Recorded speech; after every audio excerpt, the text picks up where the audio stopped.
Not. Right, right. Okay. And all right. Tandy Newton, Whoopi Goldberg, Joe Not. Rogan. Right. Not even done there. The Rock, Mac Lethal, Whitney Cummings, Ted Danson, Howard Stern, the final season of Blackish, plus its creator, Kenya Barris, the character of Trina on General Hospital, and the character of Devon on Young and the Restless. It is race talk this week, all over the place, going on entertainment and beyond, from daytime to nighttime, from Spotify to your favorite comedians. It is happening. They're reaching back in time 10, 15, 20 years and finding all kinds of goodies. That's right. Remember when MTV wouldn't play black videos? Not even the biggest pop star in the world couldn't get played until Epic Records, his record company, threatened to take all their artists off and they didn't play Michael Jackson's Billie Jean. And remember, I used to go to Tower Records and pick my records out in the black section. That's right. If you had brown skin, you were in the black section. And recently, there's been a whole generational divide between Janet Jackson versus Madonna. So it's about all kinds of things race on this show today. A lot of help. I'm James Lott Jr. Many of you know me as James Lott Jr., of course. And I'm bringing back one of my favorite people who actually was on an earlier show of mine of this. We introduced his book called My Wi-Fi was acting up. A White Guy Confronting Racism. My friend Jarod Karol's here. Hi, Jarod. Hey, James. Hey, everyone. Nice to be here. Thanks for having me back on the show. I love it. I love it.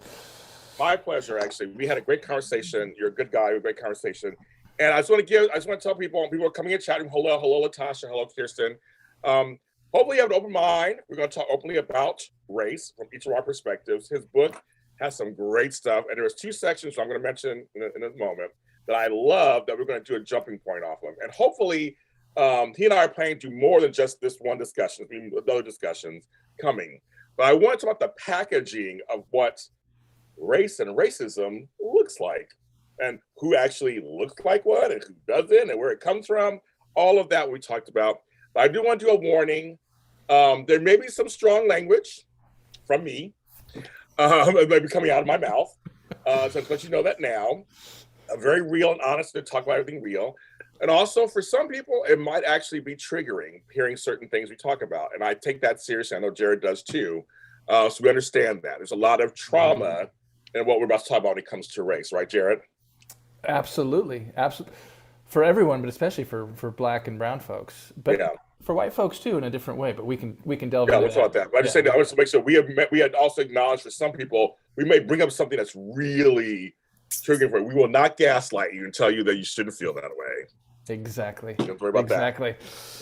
But yeah, that's right. So there are two things in his book that I was like, okay, and I contacted him 2 weeks ago.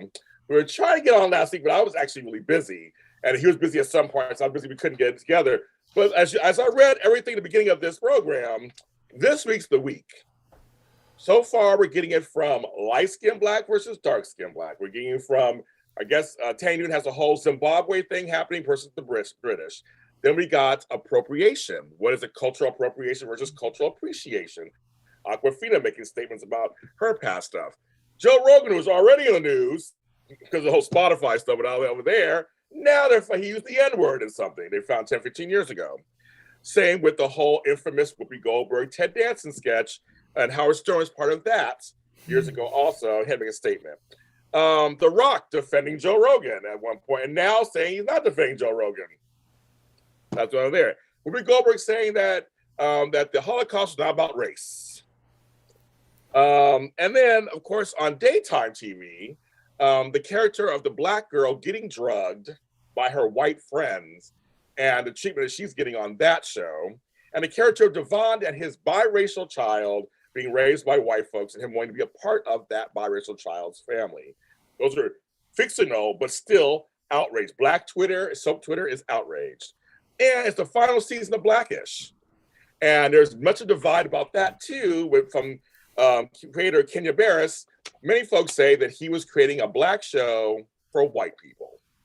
There's all kinds of stuff going on, Jarod. All kinds of just swirling dervishes running around. So I mean, but his book came out recently. So you're not surprised by any of this, are you? I'm not. I'm not at all. And I do have to admit to you and to your listeners that I watch about maybe half an hour of TV a week,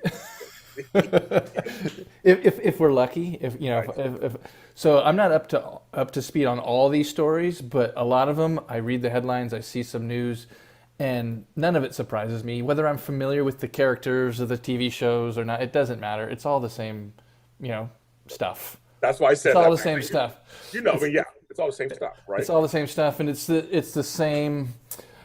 Well, there's specific commentary we can provide for each story, but it's the same kind of commentary, right? Yeah. Which is sad. Which is sad. He has two pieces in his book that I love the titles, of course, because they speak just so well. One is called "I mean, ignorant bad people are racists," and the other one, "You're not racist because you told me you're not racist." And he explains. We're gonna get to that, but that's what the impetus for this. The packaging is so different. So, Jarod, I'm on TikTok like everybody else, but there is a group I ran across that I was judging at first by the looks, and they're called #Rednecks for Rainbows. Mm. And I was like, "What's going on here?" And this is what they call themselves, folks. I'm like, I'm not me calling them that. This is what they call themselves, and they're straight white men who identify as rednecks. I mean, whatever you think that is, that's what they think that is. And you look at them, you're like, okay. But they're allies and advocates for the LGBTQIA plus community. I saw a bunch of them. I was like, what? I follow all of them, of course, and they're just hilarious. But they're always speaking out, like Jarod does in his books. They're confronting homophobia and transphobia and biphobia and intersex phobia. I mean, they're doing what you're doing, but for which is a whole other discussion, of course, a whole other discussion. But I'm just saying, I was looking at the packaging of them, these bearded, monster truck loving, fishing, whatever the rednecks do, and they're like, no, but we don't mind gay folks, we don't mind trans, we don't really, and they actually speak out when they see something. They speak out about it. So they're advocates too. And so I thought that was interesting for me, Jarod. I found that out.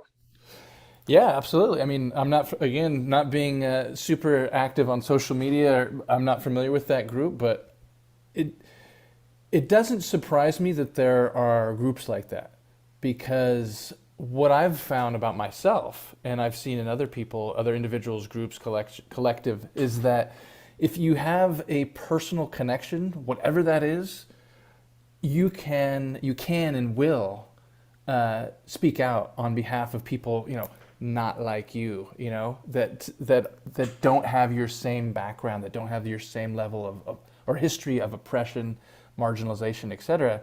And it's really powerful as a statement and as a model of what can be, but it's also empowering for the people doing it. I know it's, Rednecks for Rainbows isn't about those rednecks. It's about who they're speaking on behalf of, who they're advocating for, and it's about them a little bit as well, right? I don't know these guys. I'm assuming they're guys, right? Yeah, guys. I don't know these guys, They're straight guys, right? But that's pretty cool, and I think I say a lot that it's about pushing through your discomfort and saying, you know what, I don't care who sees me, who doesn't understand what I'm doing, why I'm doing it. I'm way past that. That's 20 years ago when I was worried about that. Now it's like, here's what I believe in, here's why I'm doing it, here's my message. You're welcome to listen and come along with me. So I'm assuming, just from the way you introduced it, that's what these guys are doing, which is really powerful and empowering. That's what I said. I'm like, I was completely surprised and taken aback. I was like, wow, okay. And so it just goes to the whole packaging, because you have that, And then I'm at a job in the 80s where everybody's smiling in my face. You're a great employee. We love you. Oh my God, my kids love you. And I'm kissing babies and shaking hands. And then when it comes time to the promotion, James, we'll give you the money and we'll give you the schedule. We just can't give you the title. Yeah. If we give you the title, the appearance of the store would change. That's what they told me, Jarod. The appearance of that my blackness, my brownness, to say, because I'm brown, my brownness was going to change the appearance of how the store is viewed. Like, how fucked up is that to tell somebody? It's very fucked up, and I'm sorry that that happened to you and to so many other people. It's probably happening right now. There's probably someone right now, Right. somewhere around the world, who's being told that same line of bullshit, right? In some Oh yeah. context, in some Oh, manner, right? And so that's the thing. Is like, what if that store, that manager, whoever made that decision, said, you know what, fuck that.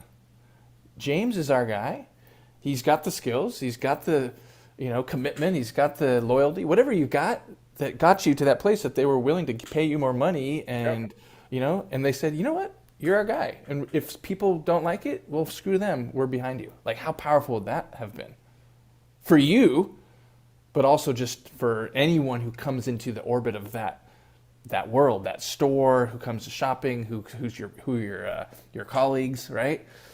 That's the thing. It doesn't take a lot, because the risk for me, or a white person or a straight person or whoever, whatever the context is, to make that, it might seem like it's risky, but it's nowhere near as risky as what black people, what gay people face on a day-to-day basis just from being in the world. And that's what I'm trying to get at when I'm Right. with my book, when I'm talking to white people, when I work with white people in corporate. Like, you know what? You're afraid of what other people are going to think of you. And that's where this discomfort is, but that's nowhere near the discomfort of having to live with the prejudice every single day. That's very true. And so it goes to people being afraid to say something Mm-hmm. who are in power. And when I say in power, it means anybody who has a decision they can make over you. I mean, that's a matter of making it can be corporate, real life, whatever. That's just sometimes what I'm talking about, where you can actually affect change someone's life. That's power. Yeah. Yes, that can be black people too, and everybody else stuff. I'm just saying, when it comes to cross-racial stuff, if you're the one who's in power and you don't let the other person go ahead, that's power. Yeah, I mean, I work for a company called Translator. I do, part of its DEI trainings and facilitated dialogues. And at the end of one of our sessions, we do this kind of this commitment, and we actually talk exactly about that, James. So we say, here's the commitment that we're going to ask. We're going to invite you, and it's not all white people. It's whoever's in the group, whoever's in the company. It could be 20 people, could be 500, all kinds of backgrounds, and we say, we're going to invite you to kind of adopt this pledge individually and collectively and organizationally if you want. And it's the commitment to drive change and affect change and drive impact. And we say, I understand that I have power. And I understand that with that power, I have the opportunity to change or create or prevent change. And that's the key thing. People don't understand, like, wait, by my inaction or by my my fear, I'm actually preventing change. I'm preventing opportunity. I'm preventing all kinds of things for other people. And all it would take for me is just to use a little bit of my power to make a different decision. And so then we ask people, make the commitment to use your power to make a positive impact on your spheres of influence, wherever that may be, your team, your family, your neighborhood, your community, your soccer team, your rec team, whatever it is. Like, use that power. And that's what people don't do because they're afraid. So, and that's good. So the other thing is, because I know I'm flipping on the other side of the person who's having it done to them or done at them, or however words you want to use. You're like, oh, I didn't expect that from so and so because he seemed blank. Mm-hmm. And like you said, and in your book, only ignorant, bad people and are mean people are racist. No, not necessarily, right? Or there's a sense of you can't be racially motivated and be an actual nice person. I'm putting in air quotes. A person like that's not just openly screams and yells all the time, just says the N-word all the time. Like somehow that's kind of the example I wanted to start off with. It's kind of like this is something where the manager I worked for, I liked them. They treated me fine up to that point. I had no reason to believe, because some folks you could tell are racist. But there's other ones I had no reason to believe at all, Jarod, that they were going to say no. I had every reason to believe that I was going to get the promotion. That they had your back. Right. Yeah. Well, there's another piece in the book too called "We Like You, Rhonda, but You're Just Not a Cat." Yes, I was on the last show. I love that one too. Yeah. Right, and so it's a line from Chris Rock from the 2016 Oscars, and he calls it sorority racism. Yeah. Right, and that's what we're talking about, and so it's very connected to the only mean people, mean ignorant people, whatever it was called. I can't remember what it was called. Only mean, ignorant, bad people are racist.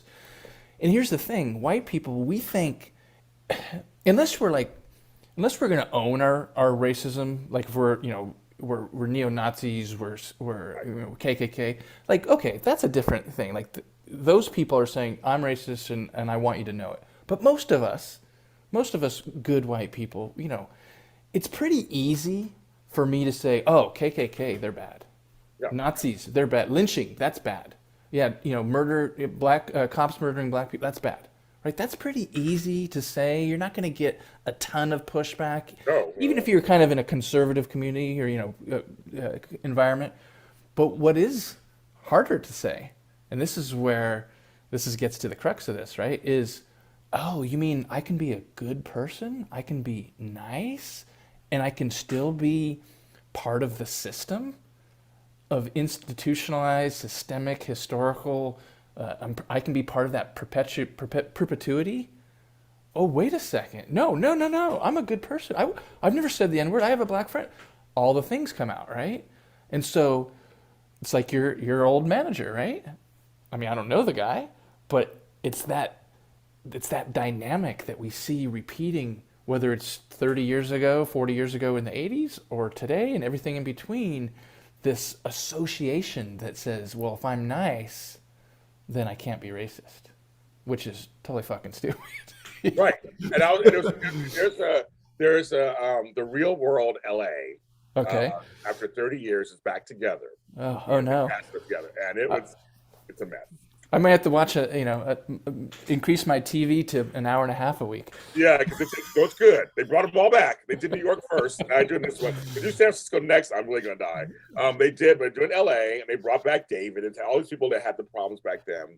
And they're talking about racism on there. The same week. I mean, I'm telling you, this is the week that we had to come on. and of course, the white guy says, well, I don't see color. I don't treat you as. And she's like, and Tammy was like, the point is, see my color, but no one's telling you to treat me a certain way. Just see it. Now, when you don't see it, and I know you agree with this, it negates me and my experience of who I am. Yep. And a lot of white folks, why can't they seem to get that, you think? So I think there are a lot of reasons, but what I've seen, and I would even use myself 20 plus years ago. So I don't want to say I'm like, oh, I've moved on. In a way I have moved on, but because I've done the work. But it doesn't mean I'm better. It just means I'm a little more aware, and I'm curious. I'm curious about this stuff. I'm curious about people. I'm curious about you and your life and how you do and do not move through the world with ease or difficulty, right? So I think to answer your question, one of the main reasons is that we don't have the fluency. So white people, we haven't had to. I have 13-year-old twins, a boy and a girl. They just turned 13 like 2 weeks ago. I don't have to have the talk with them, right? I talk with them because that's what I do and that's what we talk about, but not like the talk, like a 13-year-old black boy. Right? And so I've grown up, and most white people grow up in their 20s, 30s, 40s, 50s, their whole life not having to really think about it. So they see the news, and maybe they're liberal, maybe they're conservative, maybe they're somewhere in between, whatever.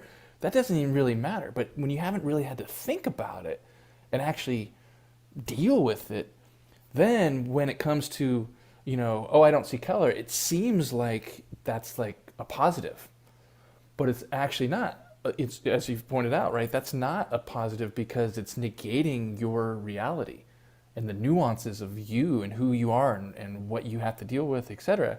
And so I don't have the fluency to talk about it, so I get nervous, I get defensive, I all the things, right? I get dismissive. It can escalate. It becomes charged when it doesn't really have to be. Right. All these things, and then, as you were saying earlier, as we were talking about power, well, who has more power? Maybe on a one-on-one relationship, we're more or less kind of equal. But if I'm a white man, I have the power to go, screw you, James. I don't like the way you're talking to me. I'm out. Right? So you see that happen in friendships. You see that happen in organizations, especially if there's a hierarchical tenure or seniority difference, and white people then it gets flipped, and white people then we're the victims. Yeah, James, God, he just always wants to talk about race and racism, and it's like, right? And then we flip it, and we have the privilege to not have to think about it, and so we don't, and then status quo remains, forever. It does. Nothing moves. Nothing moves. It moves because then we get frustrated and go, screw it. And then you guys are like, well, we don't see a difference. So, and it's like, then nothing happens. And then you get stale. Yeah. You get an impasse. And like, we don't want impasses. We want passes. Yeah, exactly. Exactly. I like that. I can think of things. But we do, and that's the thing. And I love discussion. I think discussion is great. You said something that's really key to me. Like, there are many times where it doesn't have to get escalated. It's just a conversation if you both just listen. Exactly. Just listen, and you can actually learn more when you just listen to somebody and go, I never thought of it that way, but now I kind of see where you're coming from. And right. All right. Well, there's that, but there's even another level of that. So if you say something like, "Hey, Jarod, when you say you don't see color, that actually negates my blackness." So if I've never heard that before, and I don't know what the fuck you're talking about, right? What if instead of me going like, getting all defensive and worried, what if I go, "God, James, I never heard that before. Thanks for sharing that with me." Right? I think white people, and I don't know if this is a white thing or just a human thing or what, but like we're afraid to be wrong or be bad or like not have the answer. It's like it's okay to be in uncertainty, to have ambiguity, to go like, "Hey, I don't know what to say, but thank you," or "I'm sorry," or like whatever, and just have that openness. But we always feel like we have to fill that silence. We have to kind of rebut or combat whatever someone said, and we don't. It's very true. I have a coaching practice, and I had one of my clients today, and we go back and forth with certain coaching tools, and I'll say things like, if you don't have an answer, it's fine right now, because we're picking where you are right now in time, and we'll move. If you don't have an answer, I'll take a note of that, and we'll get to it at some point. But like, you don't have to have an answer for everything. Mm-hmm. I'm asking you a question is about you. If you seriously don't have an answer, then don't fabricate one. Don't make one up. Like I said, get nervous. You say something you think I want to hear, because people do that too. I don't want any of that. I want you to be authentically you. Yep. In whatever situation. I want that from my racist also. I want you to be authentically you, and I want to know where you stand, so we can actually talk about it. And maybe I can help change your mind or open your eyes to something or the possibility of changing your mind. I mean, I don't know, right? I mean, that's how I look at it sometimes. Yeah, well, I mean, Ibram Kendi, Robin DiAngelo, Resma Menakem, John Biewen, who hosted Seeing White, I think Seeing. There are all kinds of people, black, white, all kinds of different backgrounds who have written about and speak about this idea that terms like privilege and racist and stuff like, they're just neutral terms, right? And so, but the way we think about them and talk about them, they become accusation or accusatory, right? So if someone says to me, "Oh, Jarod, you have white privilege." No, I don't. What are you saying? What are you saying? It's like, no, dude, we're just saying you have white privilege because you're a white man and that's just the way it is. So it's like, if we can take the charge out of it, we can actually have the conversation that we're talking about. Same with races. I mean, I read Ibram Kendi's book, what, a couple of years ago now, and I mean, he was brilliant in many levels, but one thing he just said, like, racist is actually a neutral term. So it's not whether, you are or you are not racist. Like, I am a white person. I am at many times probably on the daily going to do or say or think or behave in some racist way. So rather than go, oh my God, I'm a horrible person, and trying to defend that, it's like, no, I'm just going to continually elevate my awareness and my fluency and my consciousness, and try as best I can, moment by moment, day by day, relationship by relationship, to be anti-racist. So he says something, I can't remember the exact quote, but like, the most anti-racist thing you can do is admit when you're being racist and stop doing that thing, right? So I think it's just giving us different kind of way into the language that we can actually have these more nuanced, subtle conversations, and move the dialogue to where we're in a different conversation.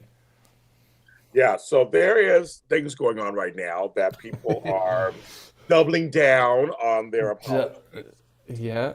and things. One, for example, and this is something, again, because this has to do with looks, again, it has to do with looks and packaging, cultural appropriation versus cultural appreciation.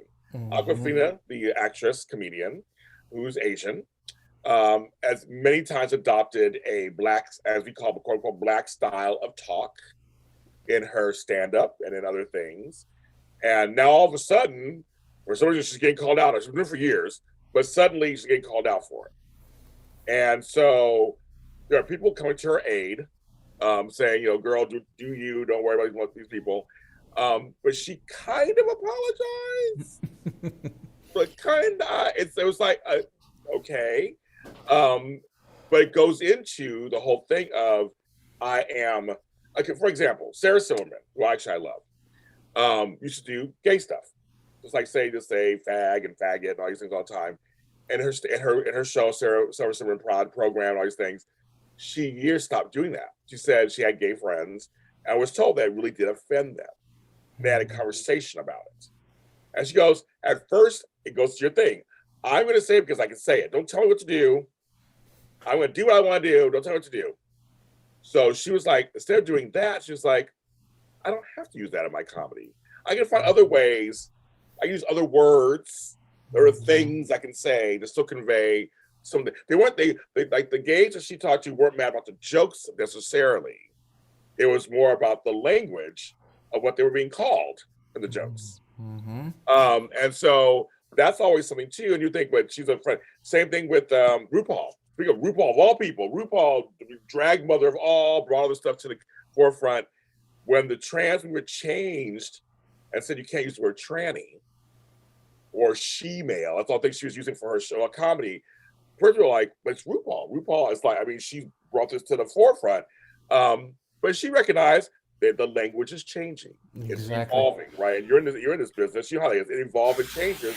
So she stopped using it. But again, I go back to packaging. You look at going, this is RuPaul, like the most famous drag queen in the world. And she's getting flack for using terms that we used to use back in the day. And again, I'm not up to speed on all the ongoing stories and nuances of all these. I know these people, I know of them. Yeah. But the key thing is, whether you're RuPaul or whether you're Joe Schmo middle manager at a corporation, right? Is how do you respond when someone brings this up? That's what it is. That's what it is. Yes. So if RuPaul, she could say, fuck you, I'm RuPaul, I can do whatever I want, and probably get away with it. Maybe get some pushback and, it could escalate, but for the most part, right?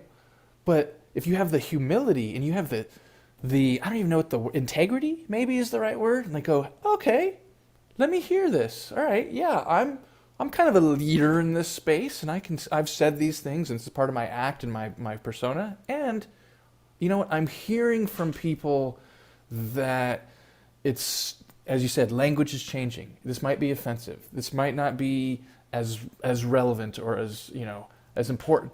Okay, I can roll with that. I can change, right? That's like, I have read a couple articles and seen some headlines with Joe Rogan.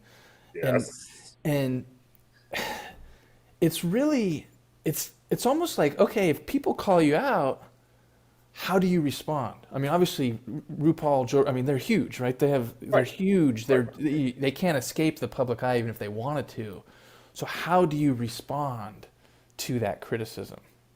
Well, I want to cut you just for a second to answer that. And one person, I felt Whoopi Goldberg did the right thing. She spoke out of turn, not because she was being malicious. Again, Hmm. packaging, right? It's back to packaging. Not saying she wasn't being having a racist moment, but it wasn't malicious. She acknowledged it right away. They brought on the president of, I guess, somebody came on, and they brought him on to talk about what the Holocaust was really about, in Hitler's eyes. Not saying the world. We know Judaism is religion and all that, but in Hitler's eyes, he wanted to Hmm. get rid of this race of people.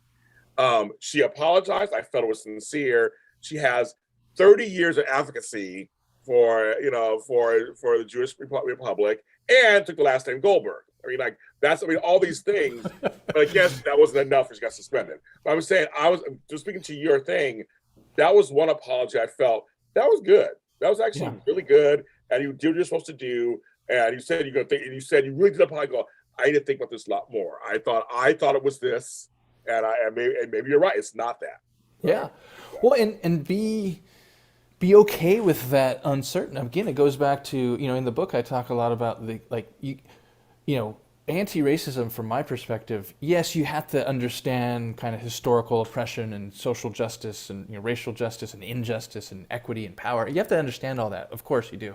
And you have to have EQ. You have to have self-awareness. You have to have humility. You have to have vulnerability, empathy, compassion, curiosity, right? All these kind of emotional intelligence stuff.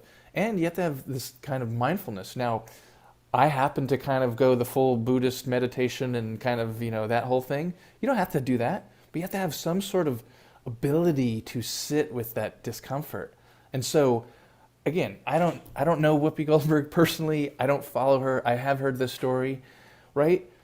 I'm sure she's just getting crushed with yeah. Oh yeah. criticism, right? And so she comes out and it sounds like, I trust you. She's made an apology, and okay, some people are gonna go, hey, cool, thank you, and other people are gonna go, oh, you're still, Yeah. like she's gonna get everything from everyone, just it's just the position she has, the visibility she has. Yeah. So how does she move through that with integrity and defend herself as she needs to, depending on the context, or not, and We're just not. say, you know what?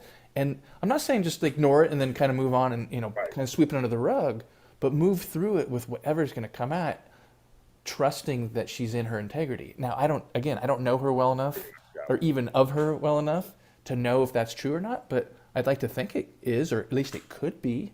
And for each of us, it can be too. Like, okay, I'm in my integrity with where I'm at right now, and I'm going to endure and absorb the criticism and move through it more, better, like better off. I'm going to be a better person. I'm going to be a stronger person. I'm going to be a more knowledgeable, fluent person. And that's hard to Yeah. do, but it's This is needed. hard in the public eye too. Well, To do that. exactly. One thing to do it in your family at home is a little rough too, but do it in front of millions of people. I'm in the Yeah. public eye now. I know how that feels on some level. I know how Yeah. it is. And I'm not saying, I don't think either one of us is saying it's easy.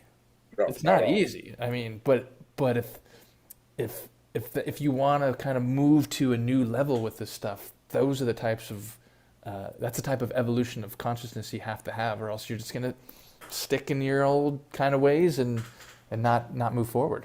Yes. Hello, everybody in the chat room. Hello. I gotta say hi. I want to say hi. You gotta say hi to me. I want to say hello. We just got this deep discussion, but I do see you. Thank you for joining us, and thank you for hitting that like button down there. Thank you. I appreciate that. We're trying to talk openly about race. I just want to bring something back from the '80s. I think I still, when I made the statement in the beginning, it still hits me so hard, especially how it is now. I don't even show videos anymore. But MTV would not play black Hmm. artists. Rick James was the first one to sound the alarm. And again, these are black artists who were big at the time. Like they were actually, they had big stuff.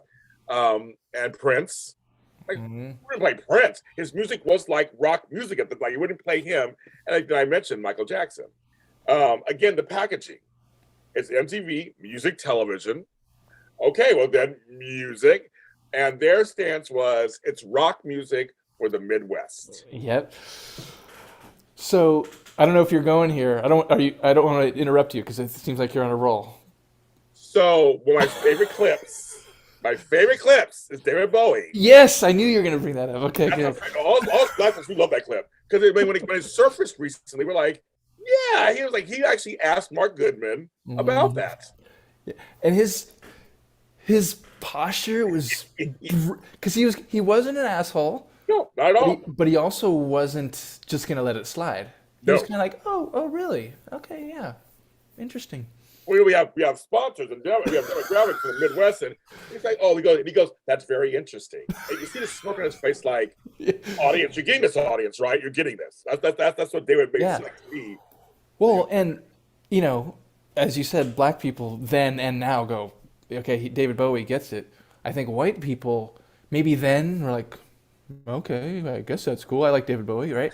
But now, like, because that came out, I don't know, yeah, it wasn't too long ago that I And remember again, not too seeing. long ago, Yeah, it came it out, was all of a like sudden it came out, guys, it surfaced. it And they're like, resurfaced. Yeah. it resurfaced. It was like, oh, okay, that's very interesting. Yes. Well, it's funny because my kids are 13, so my son he's starting to. We bought him a record player for Oh, I like Christmas, and that. he's starting. And I'm not a huge record collector, but I am a music guy. I'm in a band and the whole thing. Yes. So I don't know, maybe 150 records. So I don't have like walls of records, but anyway, so we're going record shopping in the East Bay here in Oakland and Berkeley in the city, and I so go he to Berkeley started. all the time. Yes, Telegraph Avenue. yeah, exactly. Yeah, Amoeba, Oh Rasputin, yes, all the oh places. yes, I So, remember. Sorry, I lied.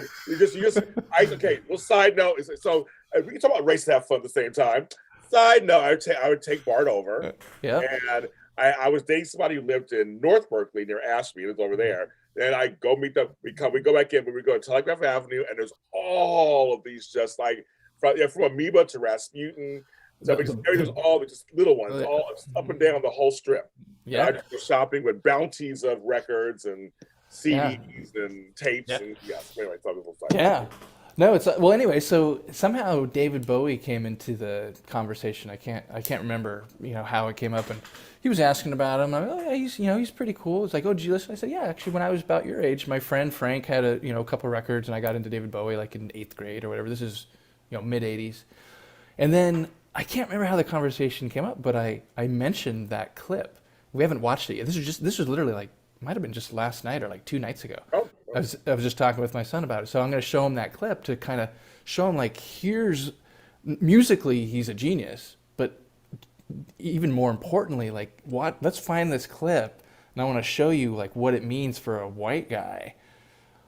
Granted, David Bowie, so he's right. he's pretty popular, but still, that's a social risk, right? For him Oh, to it is. What it is. and for him to have this viewpoint, this perspective that he was clearly comfortable with and own. It wasn't performative. It wasn't skittish. It was like he owned it, and that's where I want to see more white people get into. How do we get to where like what, this is what I believe, and I don't give a shit if you don't get it, if you don't understand it, if you don't like it. You know, that's it. As my kids say, that's a you problem. I love it. And then, like, I know, but and I also see people all the time too. I'm like, Madonna, who was one of the biggest stars in the '80s. I mean, huge. I mean, people don't understand. The kids today don't really understand. They understand. The big three were Michael Jackson, Prince, Madonna. Those were the Yep. big three. And then maybe Bruce Springsteen was right up there too. There was a few that were just like of that stature, where they were just like worldwide known, played all the time. All the radios, the cars, and they were played. And Madonna was huge. And Madonna took risks also. I get them all the time. She fought for female rights and gay rights and black rights and Hispanic rights and had the Black Jesus in her video for about like a prayer and all stuff. But that was tough. She lost deals. She lost that Pepsi deal because she did that. I mean, she stood her ground. And I think it's really interesting that people don't realize that there are some musicians who literally stood up for things who were white, who stood up for things that because they felt like it was part of their lives. I felt like it didn't feel like you said performative. It didn't feel like they were just trying to get publicity. It was like this was something they consistently. I said, look at certain people consistently. They were hiring people behind the camera, in front of the camera. They're working with producers that people weren't going to at first, and now because they're popular, now they're going to. I remember David Bowie came out to Let's Dance, that whole album. was, you know, he said what they had indigenous people from Australia in the video. Like he was like really doing stuff. I had friends who played on the Glass Spider tour back in 80, 87. They were black. He hired Glass black Spider, musicians. yeah. Same with Sting, same with Paul Mhm. Simon. Yeah. But they were literally all doing this stuff to bring more awareness to musicians of color who were not getting their due. When I saw Living Color, which is a black heavy metal rock band, I remember them, yeah. they opened for Rolling Stones for Steel Wheels in '89. I saw them at the Concord Pavilion. I was living in Sacramento. Went down. We drove down, parked in Concord, went to Concord Pavilion. And when I saw them, I was 20 years old, and it changed my life because I liked rock music, and I liked heavy. I was a metalhead. I liked metal music, all that stuff. And they were up there doing it. It almost was like it didn't matter they were black in terms of the music part. It sounded great, but the fact that they were black added something. Again, packaging. Going back to packaging. Yeah, It yeah. added to it, but they weren't as big in some cases. And I think because they're black. At the same time, I think it was also their detriment. Why Yeah. they were going I, this way. I remember that band because I was big, and so I grew up in San Diego and listened to 91X, and they were kind of Anyone next? they came into that world, right? That Yes. did they have? It was one of their songs, "Cult of Personality." Yes, that's a big Okay, hit. yeah, that's right. Okay, yeah, I remember them. Yeah, no, that was They had one big hit, but like they had more than that, but like they just couldn't get marketed like yeah, a Soundgarden or or Nirvana, all these other bands that were Smashing Pumpkins or whatever. They just couldn't get yeah, the same promotion, and I think it's because they're black. yeah. Well, going back to like David Bowie and Madonna, all these examples of Paul Simon, like, hey, this is who I am, this is what I'm doing, and give me shit. That's a you problem, right? Right. So here we are, we're talking about that, like, yeah, but what if I'm the guy who's listening to this show right now, and I'm kind of like, I'm new on my journey. It's like, well, I can't do that. I'd get fired, or my neighbor would laugh at me, or all these excuses. Like, yes, I get it, and you got to push through that. So there's people say to me a lot. Well, I mean, not like every day, but have said to me in the past, like, oh, you're so courageous. You're so courageous to do this, anti-racist stuff. You're so courageous to do, my dad was gay. He died of AIDS. We talked about that on the last show. He's featured in the book quite a bit. You're so courageous to, speak so openly and vulnerably about, your dad and LGBT rights. It's like, yeah, it doesn't feel courageous anymore. It feels kind of like just what I do. I agree with that. Back when I was worried about what I would lose, socially mostly, then it was courageous. But I've kind of moved past that. So this is just what I do. Now, am I perfect? Do I miss opportunities? Do I choose privilege every once in a while? Yeah, of course, probably more than every once in a while, right? So I'm not saying I'm perfect, but I think that's an important message for people listening. Like, be courageous until you no longer have to be, because it's just what you do, and you're not worried about what you're going to lose. And I think that's an important message. Really, this work for white people especially is about pushing through that and having the confidence to like say, you know what, it's cool if you don't understand. You interested in having a conversation? Okay, let's talk. You're not? Okay, well, you do you, I'll do me, and we'll go separate ways. So it's like having that integrity and that confidence, but it takes time. Yes, in the chat room. Yes, there was several. There was King's X. There was Living Color, and there were a few others that were actually black and actually were into metal music or rock music. That were, at least there was several, and it just Was it Bad Brains? Weren't they like Bad a Brains. metal ska band or Yes, something they like were. that? Yes, they were. There were a lot of black. I mean, there were a lot of mixed race ones like that, like were into ska and stuff. The Specials, yeah. Specials, the Jam. There were a Yeah. lot of them that were into that, but they were part of the movement. I mean, they were seriously part of the movement. So yes, Yeah. Yeah. I would definitely, yes, I would go just start Googling stuff, just like, and I'll tell you, it's there's, and see, again, if that's what you get out of the show, I'm very happy. I love that too. But people don't understand. Again, it's back to packaging. They think metal is just white or rock is just white. Tina Turner's rock. Rock started with black people. Rock was R&B. Country yeah. was R&B. That's how we started it. Well, James,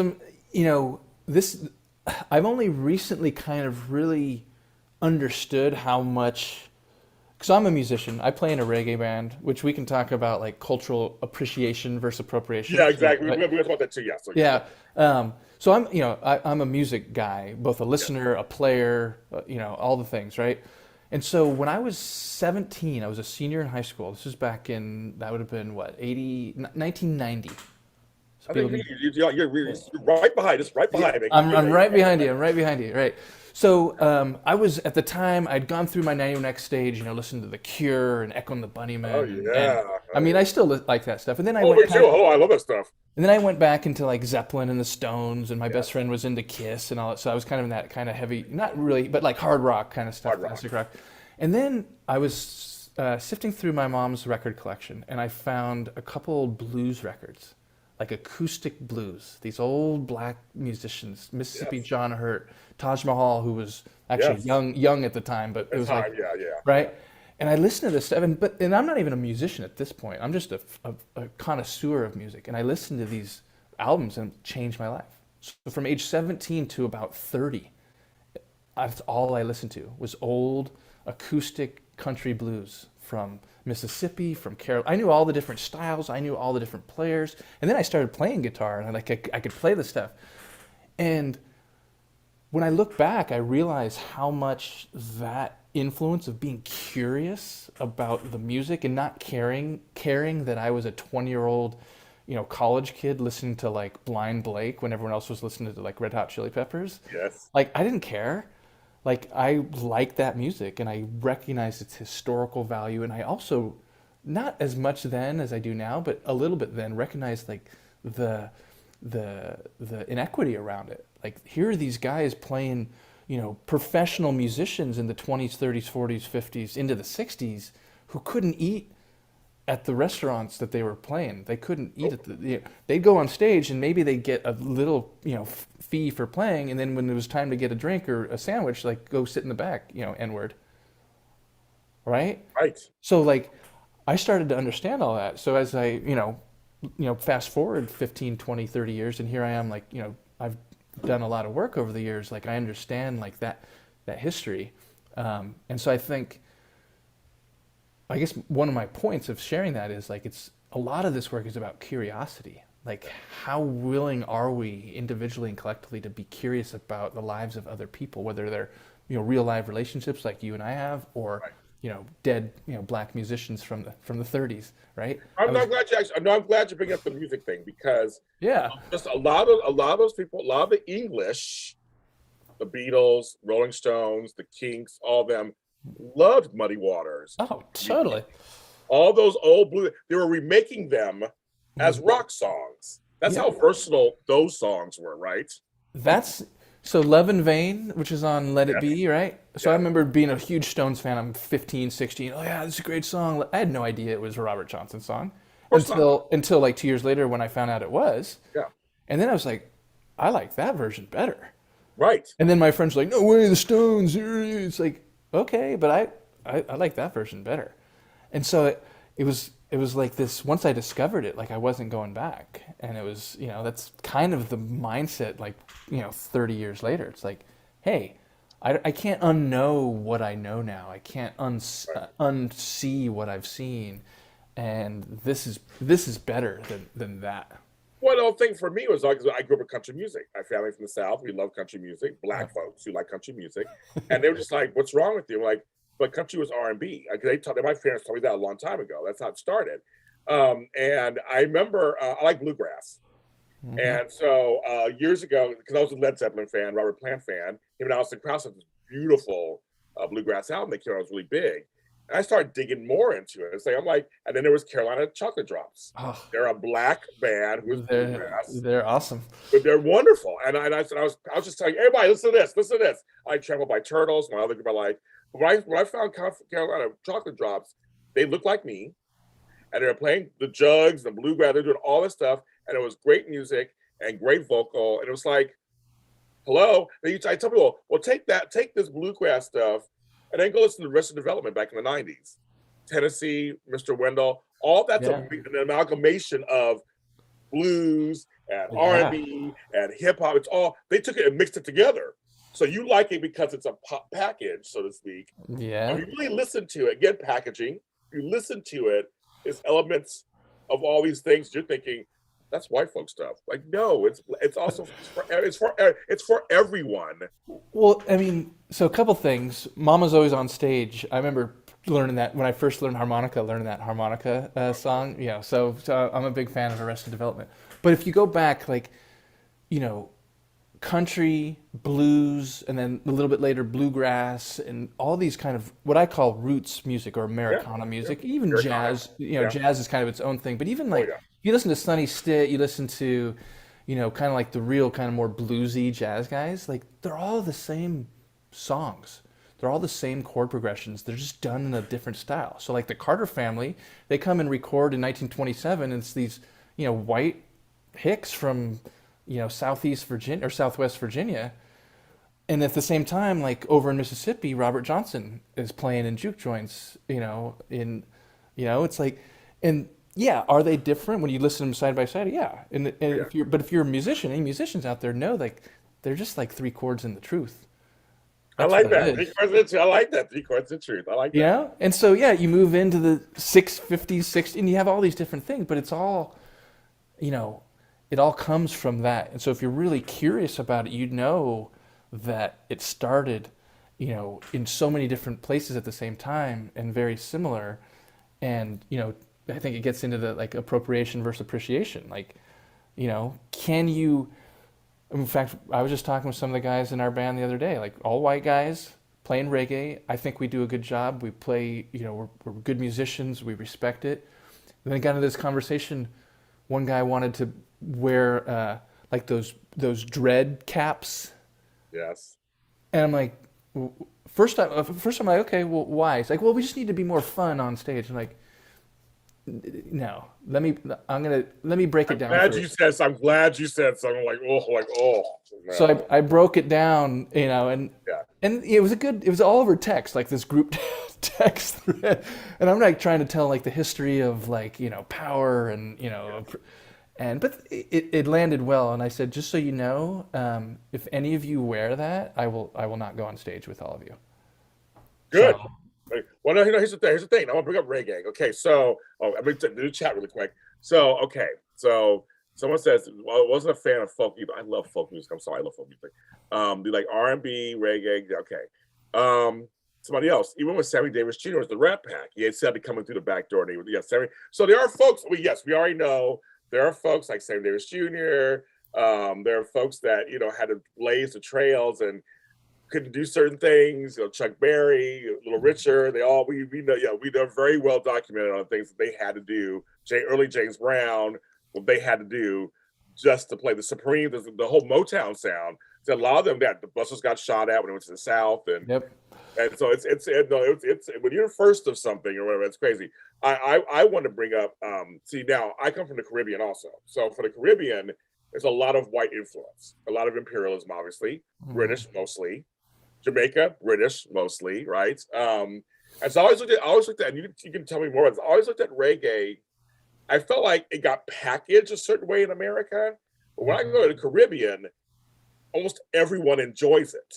Yeah. Like, I don't see a color difference. So I don't know. You tell me. I mean, because I don't know. You tell me because I just feel like in America it's been made to be. It's for Black people and mostly stoner. We were hearing stoners, and I know a lot of friends who aren't stoners who like reggae music. Other than Bob Marley, like that's just like he's the most famous, obviously. But there's lots of reggae music out there. Trust me, it's not just Bob Marley and the whole Marley fans. A lot of Marleys out there, true. There's a lot of them out there making music. Yeah. But there's more. But I don't know. You tell me. Yeah, I mean, I've never been to Jamaica, and it was a black thing. So there's a local in San Francisco radio station called KPOO, which Yes, is I know it. I know it. KPOO. It's on Divisadero, like Yes. like Eddie or something. By the Western Edition, I used to live over there. Western I Edition, know, exactly. I know that area over there. So anyway, on Wednesday afternoons, I haven't listened to this for years. There's a guy named Adam who plays like Jamaican oldies from like 3 to 5:30 Wednesday. I used to listen to it when I was teaching. I'd drive home from school and I have like a 45-minute drive, and I'm like, oh, Jamaican oldies. And it came from so many different styles in Jamaica. There's like dance hall and there's like all this other stuff, and it was largely kind of borrowed from like America, like American like R&B and like that kind of stuff, and then they would just put their kind of their skank on it. It's like the history of the skank is like fascinating, like how it came to be, like almost like an accident. It's like oh wait, if we just clip it, like it sounds cool, and then if we put an echo on it, and like all the, and then so you have all this kind of music that comes out, like the deep roots reggae, like Bob Marley early stuff, does some of that. But then, the more I listen to music, you have like in America, you have like, Sublime, and especially more recently, you have a lot of like what you call like white boy reggae.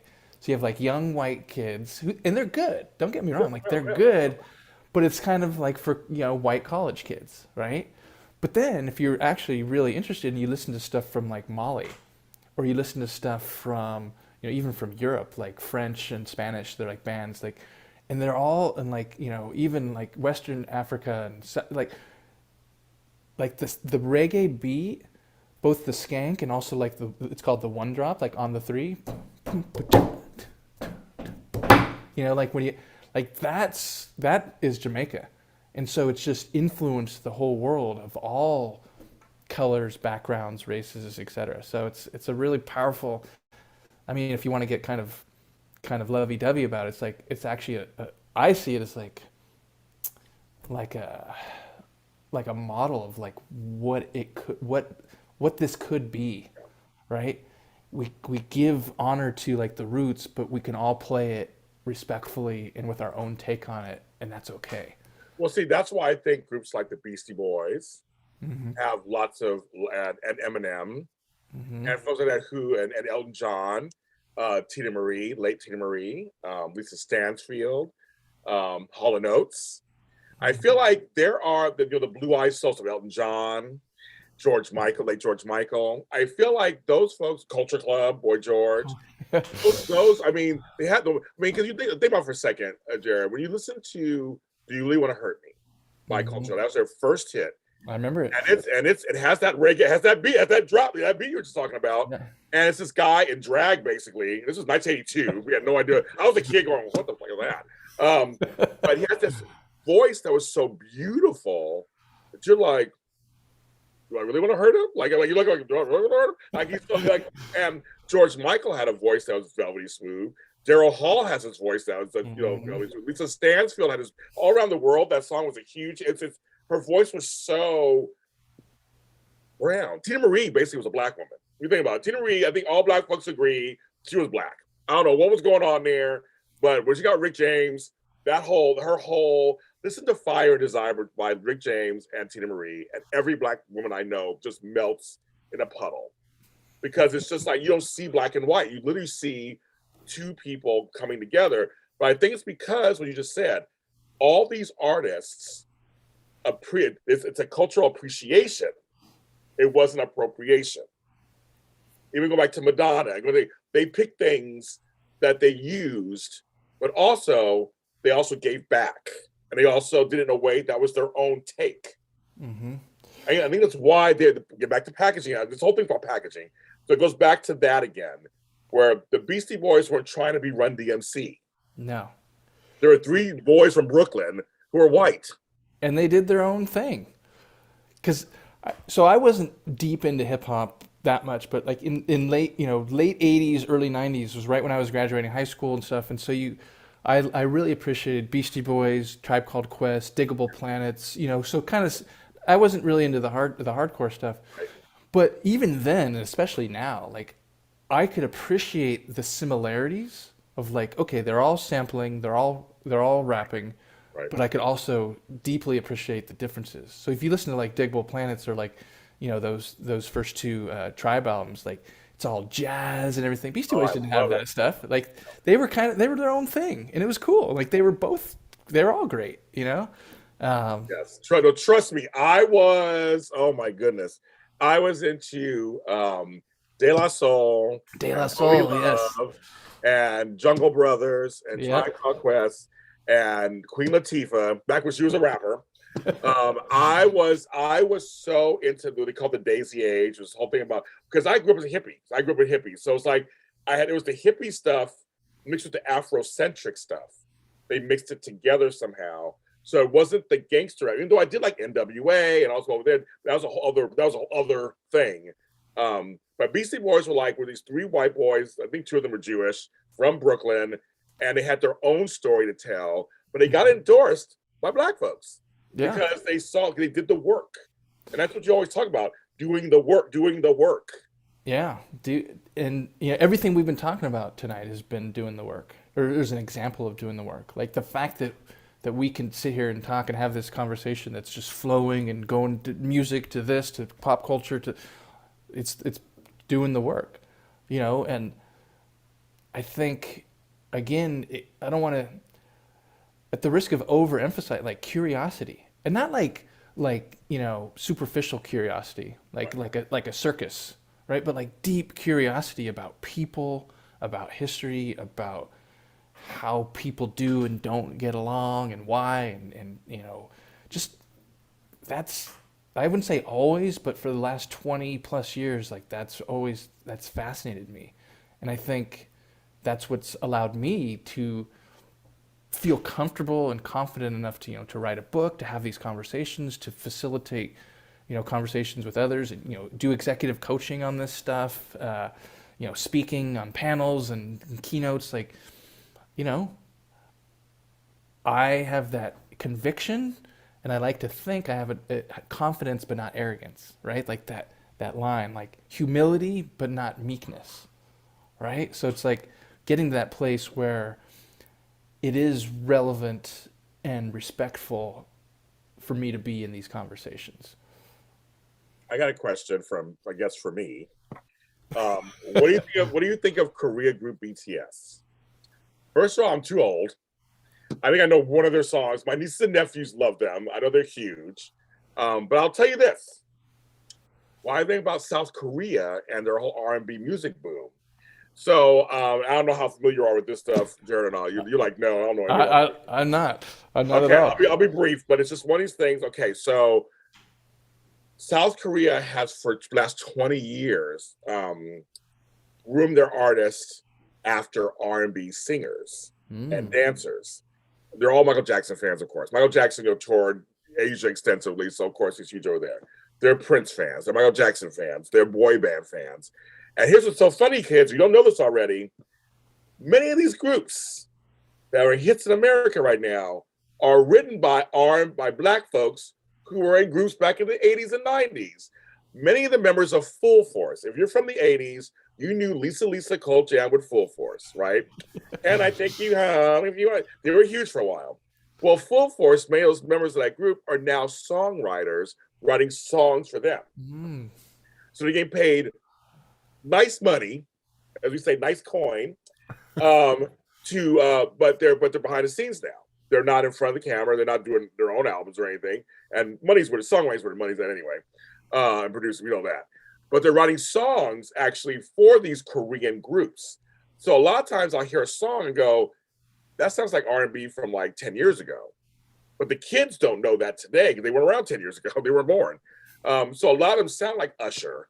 A lot of them sound like Mary J. Blige. A lot of them sound like these, they sound like old Destiny's Child. Like, it's because these writers, many of them are black actually, who are writing. So for me, I'm like, if black folks are involved somehow, then and making some money off of it, then great.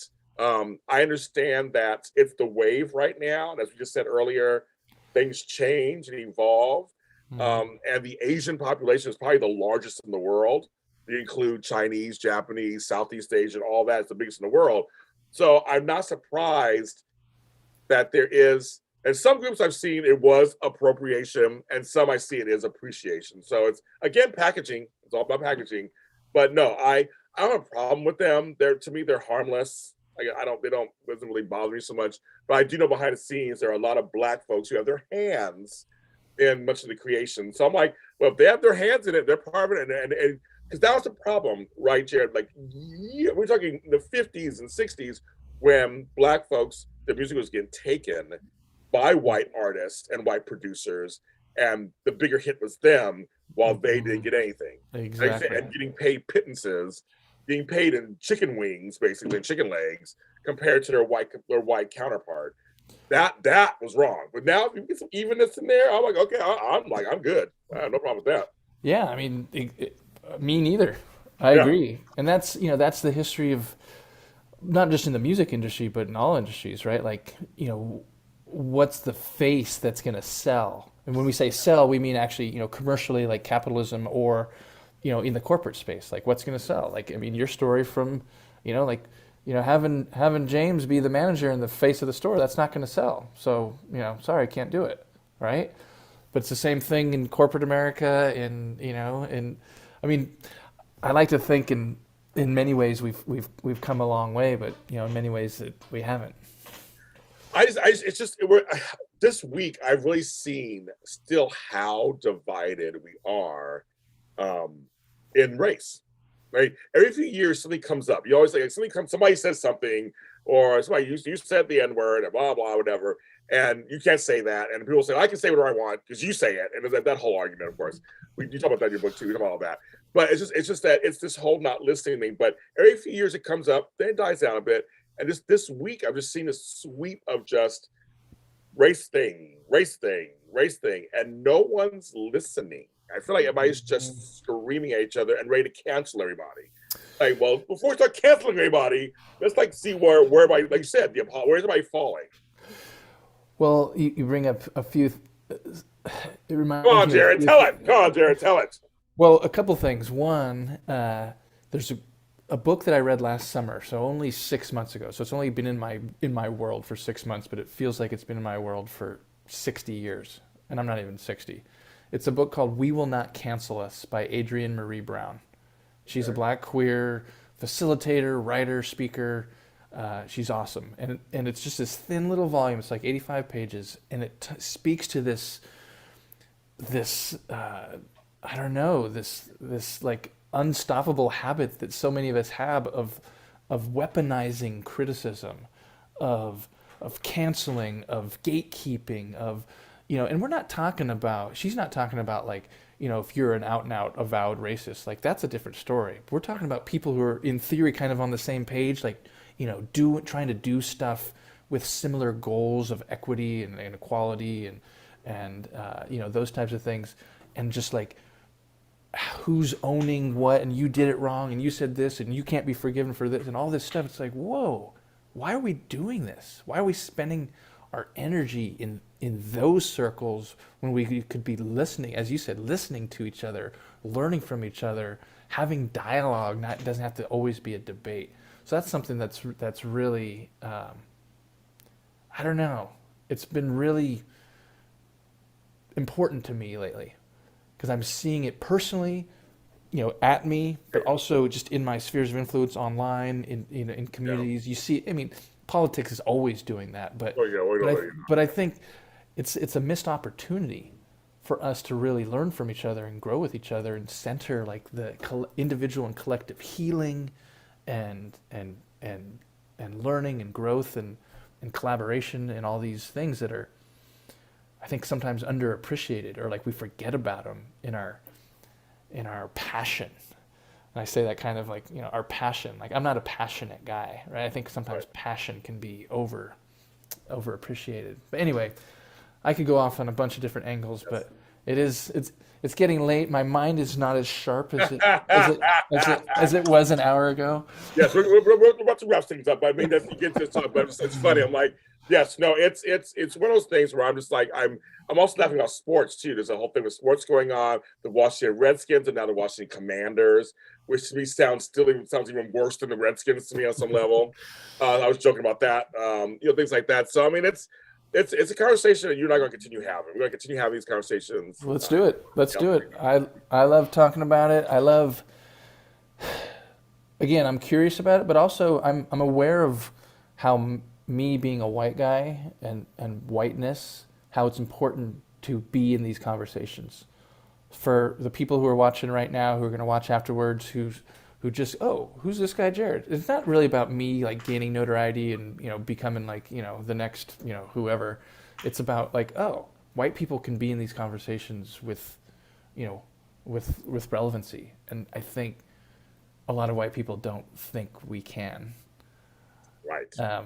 Not not because it's because they like, well, why would I be part of that conversation? I'm not black. It's like, why is this a black thing? This is Right. a human thing. This is an us thing. Well, folks, I give flack all the time, but I'm not a big fan of Black History Month. I know why it's here, but to me, Black history is American history, so it should be celebrated all year long.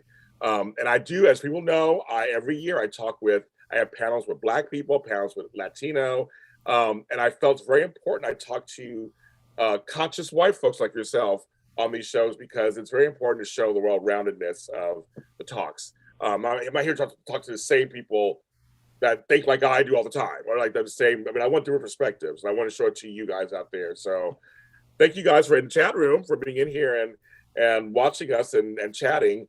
Jarod, once again, thanks for joining me. And like I said, we have more to do. We're not done. We got more to do.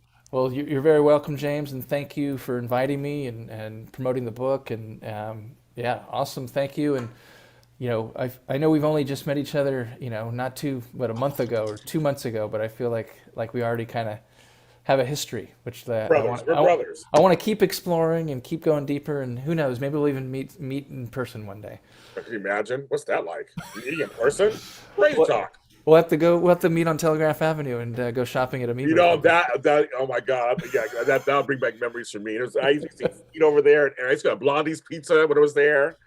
It's still there, but it's now called Abe's Pizza, and it's No, remember Blondie's had the big greasy pepperoni pizza slices. Oh my God, it was so good. Well, there was one on Telegraph right near campus, and then there was one on Powell Street right down by the cable car in Union Square, kind of in San I used to work Francisco. down the street at Headlines back in the 90s. Oh yeah, that's right. Yeah. I know all the locations.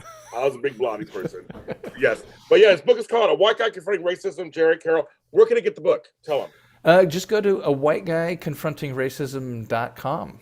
And you will find it there. Of course, you can search. It's basically anywhere online books are sold. Of course, the Amazons and those places. But I also, if you go to that site, A White Guy Confronting Racism, I link about 4 Black-owned bookstores. So I'm really trying to kind of be in the community. So hey, I get it. People are going to go to Amazon. I'm not going to stop you. But hey, if you can wait an extra week to have the book arrive, and go to and buy it from one of the Black-owned bookstores. It's a nice way to stay in community. I want to mention the Black-owned bookstores. You just said we got Malik Books here in Baldwin Hills, Crenshaw area. Malik Books, Malik Books. I know the owner. Check them out. They're online also, but check them out. I've bought books from them. They have signings of Black artists and stuff, and that's kind of. I'm glad you said it, Joe. So yes, so who knows? He's a good guy. The guy is great. So I want to mention a Black-owned bookstore.